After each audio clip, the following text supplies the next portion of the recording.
অতিরিক্ত যে কোনো জিনিসই ভালো নয়, তার প্রমাণ হচ্ছে এটা। আবার যারা আওয়ামী লীগের পরে যারা বিএনপি আসছেন, জামাত আসছেন, তারা আবার মুক্তিযুদ্ধকেই একবার উল্টাইয়া দিচ্ছে। তাহলে এটা কি হলো? মানে মানে এই রাজনৈতিক দলগুলো বসে কি এই সিদ্ধান্তটা নেওয়া যাইতো না? যে আমাদের দেশের মুক্তিযোদ্ধার সংখ্যা এতগুলো, আমাদের মুক্তিযোদ্ধা এগুলা মুক্তিযোদ্ধা, এগুলা রাষ্ট্রদ্রোহী মানুষ। আমাদের দেশে এই অর্জন হয়েছে মুক্তিযুদ্ধে, এই ক্ষতি হয়েছে, এই লাভ হয়েছে। এগুলা নিয়ে পরবর্তী আর কোনোদিন কোনো বিতর্কিত আলোচনা হবে না।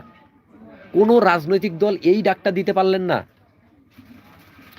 এই দেশে এই একটা নষ্ট প্রজন্ম, একটা অশিক্ষিত, একটা মূর্খ, একটা অকৃতজ্ঞ প্রজন্ম তৈরি হলো এইভাবে। আর মানুষ যখন অকৃতজ্ঞ হয়ে যায়, মানুষ যখন অতীত ইতিহাস ভুলে যায়, সত্য যখন মুছে ফেলে, সত্য যখন অস্বীকার করে, তখন মানুষ খুনাখুনি করে।